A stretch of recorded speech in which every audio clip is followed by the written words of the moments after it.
Sejam todos bem-vindos ao Rap de Quebrada no YouTube. Eu sou a Enciclopédia, livre pensador, mestre em Tormenta 20, produtor de conteúdo e estamos no 7º episódio da segunda temporada de Tormenta 20, mais jogos eletrônicos japoneses de RPG. Infelizmente, quase deu game over na Gruta Pantanosa, local repleto de criaturas perigosas, onde se encontra a Coroa do Rei. Item esse que, segundo o rei que vive nas ruínas ao norte do território élfico, ela foi roubada por Astos, rei dos Elfos Negros. E segundo o próprio rei da ruína, caso vencêssemos Astos e entregássemos a ele de volta a coroa que ele precisa, ele disse que poderia restituir o reinado dele. E imagino eu que isso traria de volta, despertaria, o príncipe elfo, que se encontra amaldiçoado há quase meia década. No episódio anterior, exploramos bastante a Gruta Pantanosa, como eu vinha dizendo, porém, eu perdi muitos personagens durante a exploração. Então voltei para a cidade dos elfos, Elfheim, e resolvi me preparar para retornar à gruta. Apesar de não ter encontrado a coroa como eu queria, na primeira exploração, e ter gasto bastante recurso, um dos personagens conseguiu voltar com vida de lá, que foi o guerreiro, o Marco. E acumulando assim pontos de experiência, principalmente para ele, e Gils, que é o nome dado ao dinheiro do universo de Final Fantasy. Sendo assim, resolvi comprar os melhores equipamentos e magias no mesmo lugar onde adquirimos o barco do Pirata Bike, ou seja, a cidade portuária de Pravoka. Até porque lá as coisas são bem mais baratas do que Elfenheim. Elfenheim, as criaturas são mais fortes, dão mais dinheiro, mas os itens, equipamentos lá são mais caros, Basicamente, no episódio de hoje, nós iremos descansar, restituir os personagens, comprar itens, armas, equipamentos, armaduras. A partir do próximo episódio, já está retornando para a Gruta Pantanosa e finalmente resgatar a Coroa do Rei. Agora, em relação à leitura do manual de regras para RPG de mesa Tormenta 20, nós temos uma lista de reprodução chamada Básicos Tormenta 20 mais RPGs eletrônicos japoneses, onde são postadas as leituras feitas durante as gameplays de Dragon Quest e Final Fantasy I, no qual já gravamos sobre as raças humano e elfo e da classe guerreiro, faltando apenas gravar a raça anão e as classes ladino, clérigo e mago, para só então iniciarmos a leitura do capítulo 2, Perícias e Poderes.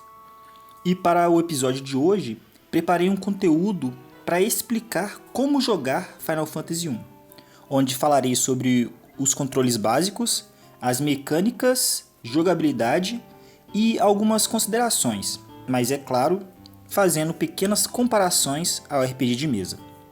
Bora lá! Começando por controles. Tem os direcionais, conhecidos também como cruzinha, é utilizado para movimentar o personagem e navegar pelos menus. Já o botão A serve para confirmar algumas opções, enquanto que o botão B serve para cancelar e também correr. O botão Start serve para pausar ou abrir o menu do jogo. E por fim, quando apertamos B mais Select, abrimos o mapa do mundo. Logo no início do jogo, precisamos dar nome aos personagens jogadores, que são 4 e precisam ter cada uma classe, escolhidas dentre 6, sendo Soldado, Ladrão, Monge, Mago Vermelho, Mago Branco e Mago Negro. Lembrando que no episódio anterior falei sobre todas essas classes, e agora eu vou dar um resumo das suas principais vantagens. Soldado, muitos pontos de vida, muita defesa e um bom ataque.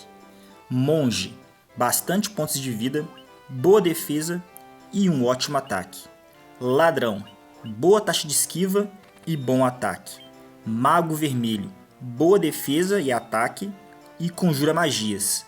Mago Branco, conjura magias de cura e proteção. E Mago Negro, conjura magias ofensivas. Sem esquecer que essa seleção de nome e classe sairão na formação de batalha, conforme são selecionados os personagens, ou seja, combatentes em primeiro e conjuradores por último. Interessante destacar que, diferentemente desses RPGs eletrônicos, o Tormenta 20, cada jogador monta seu personagem com pelo menos 17 opções de raça e 14 opções de classes, e diversas outras mecânicas só no manual básico. Porém, conforme formos lendo o manual, perceberemos que os desafios apresentados por esse sistema de regras são desenvolvidos com base em uma sessão de jogo ideal, contendo 5 participantes, sendo um mestre e 4 jogadores, com uma partida durando em média de 4 horas, mas isso é um RPG de mesa. Prosseguindo, construindo os personagens jogadores, nomeados e posicionados da formação, precisamos entender que tanto Final Fantasy I quanto Tormenta 20 têm sua jogabilidade baseada em 3 fundamentos: exploração, combate e interação social.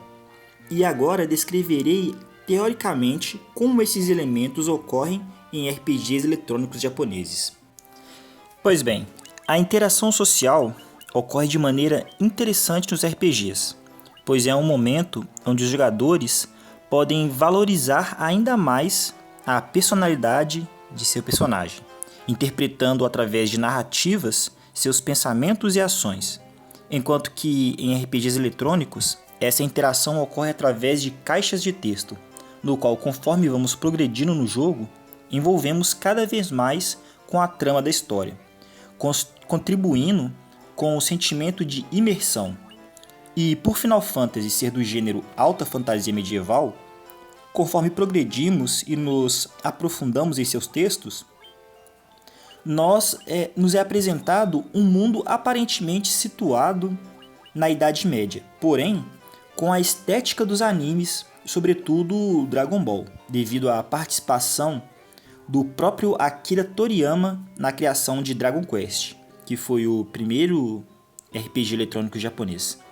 Ou seja, é evidente que em jogos de RPG japonês e no Tormenta 20, as interações sociais lembram muito os shounen, que é o nome dado ao gênero de desenhos japoneses voltados para o público infanto-juvenil masculino. Simplificando bastante, podemos entender as interações sociais como uma ferramenta para envolver cada vez mais o jogador com as narrativas apresentadas pelo jogo, fazendo-o sentir-se motivado em explorar o mundo e combater inimigos na medida em que interage com os personagens não jogadores, também chamados de NPCs. Já a exploração, apesar de mais simples de entender, exige um conhecimento básico de logística devido à necessidade de administrar recursos. Por exemplo, como mencionado anteriormente, o dinheiro de Final Fantasy chama-se Gil. Então, obtém-se esse dinheiro interagindo com NPCs que dão dicas sobre masmorras, cavernas, criptas, templos, etc. Esses locais onde podem ter baús para conseguir tesouro, etc. Onde encontram-se tesouros e criaturas, ou até mesmo outro NPC que vai lhe entregar dinheiro, informação ou algum artefato. Independentemente do motivo da viagem, como dito agorinha, a exploração será bem sucedida dependendo em grande parte da logística do jogador na hora de administrar seus recursos, como dinheiro, itens, pontos de vida, mana, magias, tempo. Basicamente, todos esses elementos que são consumíveis, gastados, eles são tidos como recurso também. Enfim, nessa gameplay, pode ser observado que estou evitando perder tempo caçando monstros para subir de nível meus personagens, o que deixa o jogo mais fluido, porém dificulta a jornada, tendo em vista que gastar algumas dezenas de horas subindo de nível matando criaturas acarretarão em combates mais tranquilos contra os chefes, boss, mini-boss, enfim. Lembrando também que em relação a recursos, as classes Mago Branco e Mago Vermelho podem fazer uso de magias de cura fora de combate, dentro do menu, de maneira semelhante ao item de poção de cura. E a questão de equipamentos e itens do Tormenta 20 eu vou falar no capítulo mais pra frente. Por fim chegamos à mecânica de combate, e ela acontece da seguinte forma. Durante nossas explorações é comum topar com batalhas aleatórias, ou seja, ocorre um efeito de transição na tela e somos levados para a luta. Veja bem, assim que a batalha começa, nosso grupo de personagens são apresentados a seus oponentes, e o primeiro passo é escolher a ação de cada personagem, sendo elas atacar, usar item, usar magia ou fugir. Após selecionar as ações, elas se desencadeiam de acordo com a agilidade de cada personagem envolvido e também um pouco de sorte.